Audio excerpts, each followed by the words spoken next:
Hello sir, मैं Meena sir rising Aries. तो ये रीडिंग होगी आपकी 1 अप्रैल से लेकर 10 अप्रैल तक। इस रीडिंग में मैं अगर आप किसी स्पेसिफिक पर्सन से डील कर रहे हैं तो उनकी फीलिंग्स और एक्शंस देखूंगी कि आपकी तरफ इन 10 दिनों में क्या रहेंगे। ये भी याद रखिएगा कि रीडिंग जनरल है, तो जितना रेजोनेट हो आप उतना ले सकते हैं, बाकी आप छोड़ सकते हैं। तो चलिए शुरू करते हैं। सबसे पहले मैं आप लोगों को साइंस बता दूँ यहाँ पर कौन कौन से हैं। यहाँ पर है Leo, Capricorn, Virgo, Taurus, Aquarius, Libra, Gemini, Cancer, Scorpio, Pisces. वैसे तो आपके पर्सन का साइड कोई सा भी हो सकता है। और जो लोग कमेंट करके ये कहते हैं कि कैप्रिकॉर्न की रीडिंग पाइसिस के साथ कर दें या एरीज की रीडिंग टॉरस के साथ कर दें, तो ये यही रीडिंग होती है। आप बस अपना साइन देखिए, सिचुएशन आपसे मैच होनी चाहिए। अगर सिचुएशन रेजोनेट हो रही है आपसे तो फिर ये आपकी रीडिंग है। सामने वाले पर्सन की फीलिंग्स एंड टेंशंस जो भी मैं बताती हूँ वो रेजोनेट होंगी, क्योंकि हर पर्सन के बर्थ चार्ट में बहुत से साइंस होते हैं। किसी का सन एरीज में होता है तो मून पाइसिस में होता है, तो हम मिक्सचर हैं सब साइंस के, तभी हर सिंगल पर्सन डिफरेंट होता है। तो यहाँ पर जो है टैरोट की रीडिंग्स में जो भी साइंस निकलते हैं वो सब आपके पर्सन की एनर्जीज होती हैं उस टाइमिंग पर, वो किस टाइप का बिहेव कर रहे हैं। लेकिन आप लोगों को जो साइन देखना है वो आप अपना सन, मून, वीनस या राइजिंग साइंस देखेंगे तो रेजोनेट आपसे होगी। सामने वाले पर्सन का जो मैं बताती हूँ वो रेजोनेट होगी। सबकी अलग अलग रीडिंग नहीं होती, वो यही होती है। तो चलिए शुरू करते हैं। तो यहाँ पर एरीज मुझे दिख रहा है ओवरऑल एनर्जी में आप लोगों की, अगर आप किसी से अपॉलॉजी एक्सपेक्ट कर रहे थे या चाहते थे कि कोई आपसे कम्युनिकेशन इनिशिएट करे, क्योंकि आप इस सिचुएशन के बारे में क्लियर नहीं थे या सामने वाले बंदे की इंटेंशंस या फीलिंग्स आपकी तरफ क्या है ये नहीं जानते थे, तो वो होता हुआ नहीं दिखा। नहीं तो आपने कोई स्टेप लिया, नहीं तो सामने वाले बंदे ने कोई स्टेप लिया, तो यहाँ पर क्लैरिटी नहीं थी। या तो हो सकता है इन 10 दिनों में ऐसा हो रहा हो। तो आप लोग अपने ऊपर ध्यान देते हुए दिख रहे हैं सेल्फ लव एनर्जी में। हालांकि आप लोगों ने कम्प्लीटली इनको ब्लॉक नहीं किया है। अगर ये आपसे कम्युनिकेट करेंगे तो आप बातचीत करने के लिए तैयार हैं, पर आपको नहीं लगता कि ये वो बंदे हैं जो आपके लाइफ टाइम साथ चलेंगे। आपको अब इस चीज़ पर थोड़ा डाउट हो रहा है। आपको लगता है जो जितने भी आपने ड्रीम्स देखे थे, आपकी जितनी भी विश फुलफिलमेंट थी, फैमिली, फ्यूचर, जो भी ड्रीम्स इनके साथ देखे थे, आपको लगता है आपने गलत इंसान को सिलेक्ट किया है। आपको शायद कुछ ना कुछ इनके बारे में पता चला हो, या तो फिर इनकी फीलिंग्स के बारे में कंफ्यूज है, तो अब आपको लग रहा है कि ये सही इंसान नहीं है आपकी लाइफ में जो चलेगा आगे। तो न्यू बिगैनिंग आप लोग करते हुए दिख रहे हैं। कुछ लोग हो सकता है ब्रांड न्यू आपके लाइफ में लव आ रहा हो, लेकिन मुझे ये लग रहा है कि आप अपनी लाइफ के साथ भी कर सकते हैं। आप अपनी लाइफ के साथ आगे बढ़ रहे हैं। हालांकि आप जिनसे डील कर रहे हैं शायद उनसे अनकंडीशनली लव करते हैं, उनके लिए आपके दिल में फीलिंग्स हैं, या जिनसे आप डील कर रहे हैं उनके दिल में आपके लिए फीलिंग्स है। ऐसा हो सकता है या आपके दिल में उनके लिए फीलिंग्स है। तो डिसीजन कोई जगल कर रहा है कि आपको अपने इमोशंस शो करे कि नहीं करे, या आपके साथ न्यू बिगैनिंग करे कि नहीं करे। पर मुझे न्यू बिगैनिंग होती हुई दिख रही है। सिचुएशन इम्बैलेंस थी तो बैलेंस लाने की कोशिश की जाएगी। ग्रोथ आती हुई दिख रही है, स्टेबिलिटी मुझे यहाँ पर दिख रही है। अगर बहुत टाइम से आप लोगों की बातचीत नहीं हो रही थी, खामोशी थी, या नो कॉन्टेक्ट सिचुएशन में थे आप अपने पर्सन के साथ, तो इन 10 दिनों में आप लोग बैक एंड फोर्थ कम्युनिकेशन करते हुए दिख रहे हैं। बहुत ज़्यादा कंफ्यूज नहीं है, इस सिचुएशन को फिक्स करते हुए दिख रहे हैं। कम्युनिकेशन के यहाँ पर कार्ड्स आए हैं 2 बार, तो कम्युनिकेशन आप लोग की होती हुई दिख रही है। नो कॉन्टेक्ट सिचुएशन, खामोशी थी तो वो खामोशी ख़त्म होगी। आप लोग स्टेबिलिटी के बारे में या अपने कनेक्शन में स्टेबिलिटी के बारे में बातचीत करते हुए दिखेंगे। कुछ लोगों के लिए हो सकता है ब्रांड न्यू पर्सन के साथ, और कुछ लोगों के लिए हो सकता है पास्ट वाले ही पर्सन के साथ जिनके साथ आप अभी जिनके लिए आप अभी रीडिंग देख रहे हैं। तो चलिए अब हम आपके मेन पर्सन की फीलिंग्स और एक्शंस देखते हैं। जिनसे आप डील कर रहे हैं एरीज, उनको थोड़ा डर है किसी किस्म का, अपने इमोशंस पर कंट्रोल नहीं कर पा रहे हैं, या उनको किसी किस्म का डर है, उनकी फीलिंग्स में है। तो हम अभी थोड़ी देर में क्लैरिफाई करेंगे क्यों है क्या है। आपको व्यू करते हैं कि अब आप इन्वेस्ट नहीं कर रहे हैं इस कनेक्शन में। आप चाह रहे हैं कि ये ही करें इन्वेस्ट। आप अपनी तरफ से कुछ भी इन्वेस्टमेंट नहीं कर रहे हैं, या तो बहुत थोड़ा कर रहे हैं, बातचीत भी नहीं कर रहे, कुछ भी एफर्ट्स नहीं कर रहे। ये ऐसा क्यों व्यू करते हैं आपको, ये भी हम थोड़ी देर में देखेंगे। यहाँ पर जिनसे आप डील कर रहे हैं उनके इन 10 दिनों के एक्शंस में है कि कुछ ना कुछ रिलीज़ करते हुए दिख रहे हैं, या तो इस रिलेशनशिप को, इस कनेक्शन को ही रिलीज़ करते हुए दिख रहे हैं, या तो फिर जो भी नेगेटिविटी थी उसको रिलीज़ करते हुए दिख रहे हैं। अभी हम थोड़ी देर में क्लैरिफाई करेंगे। आपकी फीलिंग्स में है कि आप बहुत ज़्यादा ओवर थिंकिंग कर रहे हैं इस सिचुएशन के बारे में, क्या होगा क्या नहीं होगा। आप कोई स्टेप नहीं ले सकते, आप अब कुछ नहीं कर सकते, आपने पहले बहुत कर चुके हैं, अब आप कोई स्टेप नहीं ले सकते, आप फंसे हुए हैं। और इस टाइप की सिचुएशन है, आप बहुत ज़्यादा ओवर थिंकिंग कर रहे हैं सिचुएशन को।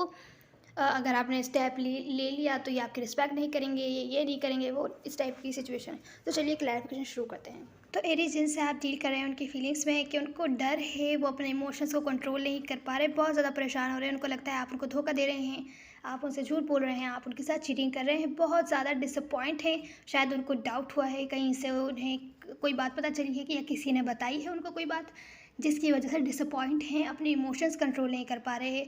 उनको डर है कि आप उनके साथ चीज़ें ऐड ना कर दें या सब कुछ चेंज ना हो जाए, आप उनको धोखा ना दें। डर है उनका, ये डाउट हो रहा है उनको किसी वजह से, या किसी ने उनको कोई बात बताई है, इस वजह से डिसअपॉइंट है, डिप्रेस्ड है और सिचुएशन को बहुत ज़्यादा ओवर थिंकिंग कर रहे हैं। उनको डर है कि आप उनके साथ चीज़ें ऐड ना कर दें, ये उनकी फीलिंग्स है। यहाँ पर जो है आपको ऐसा व्यू करते हैं कि आप बिल्कुल भी इन्वेस्ट नहीं कर रहे, कोऑपरेट नहीं कर रहे। अगर नो कॉन्टैक्ट सिचुएशन में थे तो आप लोग बातचीत नहीं कर रहे, कम्युनिकेशन आपने ब्लॉक की हुई है, और ना ही तो आप कोऑपरेट कर रहे हैं। किसी न किसी किस्म का आपको कोई बात इनकी पता चली है, इसके बाद हो सकता है आप ऐसा कर रहे हों। तो बिना किसी डर के आप अपना टाइम एंजॉय करते हुए दिख रहे हैं। आपको इनसे किसी किस्म की कमिटमेंट वगैरह नहीं चाहिए, आपको इनसे कुछ नहीं चाहिए। आप इनसे rude, cold and detach behave कर रहे हैं, या ऐसा व्यू करते हैं आपको। और आप इनके साथ बिल्कुल भी कोऑपरेट नहीं कर रहे, कम्युनिकेट नहीं कर रहे। सिचुएशन अगर प्रॉब्लम है तो उसको फिक्स करने के लिए कोई एफर्ट्स नहीं कर रहे, या तो फिर कुछ भी आप इन्वेस्टमेंट इनके अंदर नहीं कर रहे, इस रिलेशनशिप में नहीं कर रहे। तो ये आपको ऐसा व्यू कर रहे हैं। ये नहीं जानते आप ऐसा क्यों कर रहे हैं, पर ये आपको ऐसा व्यू करते हैं कि आप बिल्कुल भी कोऑपरेट नहीं कर रहे हैं, आप कम्युनिकेशन भी नहीं कर रहे हैं, rude, cold and detach behave कर रहे हैं। आपको इनसे कोई भी लेना देना नहीं है। कुछ केसेस में ऐसा हो सकता है कि आपकी इनसे कोई फ़ाइट वगैरह हुई हो, जिसके बाद आपने कोई स्टेप नहीं लिया हो या शिकायत नहीं की हो, इन्होंने कोई ऐसा काम किया हो जिसकी आपने शिकायत नहीं की हो, तो इनको ऐसा फ़ील हो रहा है कि आपको इनसे तो कुछ लेना देना ही नहीं है, आप तो इनसे कुछ बोल ही नहीं रहे।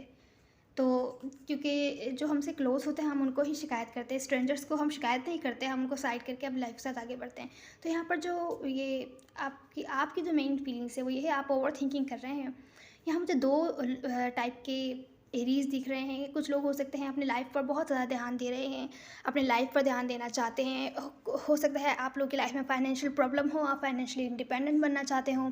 तो आप हो सकता है कुछ लोग मनी में ग्रोथ चाहते हो, या कुछ ना कुछ आपने न्यू शुरू किया हो क्योंकि आप फाइनेंशियली स्टेबल बनना चाहते हैं। इस वजह से आप इनको सेकंड चांस नहीं देना चाहते। अगर आपकी लड़ाई झगड़े हो गए हैं तो आप अपना पूरा टाइम अपने ऊपर लगाना चाहते हैं, यहाँ पर इस कनेक्शन में आके अपना टाइम वेस्ट नहीं करना चाहते। इस वजह से आप इनको सेकंड चांस नहीं दे रहे हैं, अपनी लाइफ के साथ आगे बढ़ रहे हैं, न्यू बिगैनिंग की है आपने, अपनी लाइफ पर ध्यान दे रहे हैं। जो भी आपके इंटरेस्ट हैं उस पर काम करके मनी में आपको ग्रोथ चाहिए। और दूसरी जो सिचुएशन, दूसरे टाइप के एरीज मुझे दिख रहे हैं वो ये हैं कि आप लोग अगर न्यू बिगैनिंग चाहते भी हैं इनके साथ, तो आपको लग रहा है आप न्यू बिगैनिंग इनके साथ जब तक नहीं कर सकते, या इनको सेकंड चांस जब तक नहीं दे सकते, जब तक आप फाइनेंशियली स्टेबल नहीं बन जाए, और आपको ये पर्सन बहुत ज़्यादा अट्रैक्टिव लगते हैं।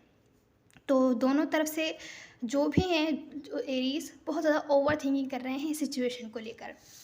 ये आपकी एनर्जी है यहाँ पर, जिनसे आप डील कर रहे हैं उनके एक्शंस में है इन 10 दिनों के सिचुएशन को रिलीज़ करते हुए दिख रहे हैं। इनको लगता है उनको कोई भी एक्शन नहीं लेना चाहिए, गिव अप कर रहे हैं, गिव अप कर दिया है उन्होंने, या इन 10 दिनों में हो सकता है कर दें, या ऐसा शो करें आपको कि इन्होंने गिव अप कर दिया है। आप पर दूर से नज़र रखेंगे, आप कहाँ जा रहे हैं, किससे मिल रहे हैं, कैसे हैं, ठीक हैं कि नहीं हैं, क्योंकि इनकी तरफ से फीलिंग्स हैं यहाँ पर, अनकंडीशनली लव करते हैं आपको। बस दूर से देखेंगे आप ठीक है कि नहीं हैं, आपको किसी किस्म के सपोर्ट की तो ज़रूरत नहीं है, आप पर नज़र रखेंगे इस वजह से। और दूर से इनके दिल में आपके लिए बहुत ज़्यादा फीलिंग्स हैं, शो नहीं करेंगे, कोई भी एक्शन नहीं लेंगे। इनको नहीं लगता कि इनको किसी किस्म का एक्शन लेना चाहिए, रिलीज़ करते हुए दिख रहे हैं। उनको लगता है अगर आप जाना चाहते हैं तो ठीक है, आपको रिलीज़ ही कर देना चाहिए। जिसमें आप खुश हैं उसमें ये खुश है। हालांकि फीलिंग्स में डर रहे हैं कि आप इनके साथ चीज़ें ऐड कर देंगे। तो चलिए अब आप लोग की एडवाइस देख लेते हैं। तो ये यहाँ पर आपकी एडवाइस है, अगर आप इनकी तरफ से कंफ्यूज हैं, या आपको अपने इमोशंस शो नहीं करते, या बताते नहीं हैं, आप कंफ्यूज हैं कि क्या इनकी फीलिंग्स है या इंटेंशंस हैं, तो यहाँ पर आपकी जो एडवाइस है वो यही आई है कि अगर आपको सिचुएशन बोझ जैसी लग रही है, बेहतर है इसको एंड कीजिए, अपनी लाइफ पर ध्यान दीजिए, थोड़ा टाइम अपने अपन खुद से सवाल पूछिए कि आप क्या चाहते हैं। आप इनके साथ आगे बढ़ना चाहते हैं या तो फिर ये कन्फ्यूजन आप एंड करके अपनी लाइफ के साथ आगे बढ़ना चाहते हैं।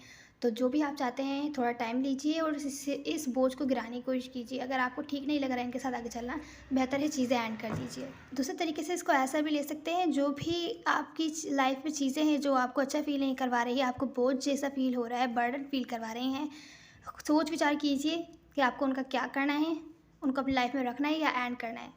और यहाँ पर जो भी अगर आप अच्छा फ़ील नहीं कर रहे उन सिचुएशन से, लोगों से या जो भी है आपकी कुछ भी चीज़ है, तो बेहतर है उनके साथ चीज़ें एंड करें। जो भी चीज़ें आपको सर्व नहीं कर रही हैं, उल्टा आपको हर्ट कर रही हैं, बेहतर है वो चीज़ें अपनी लाइफ से हटाइए।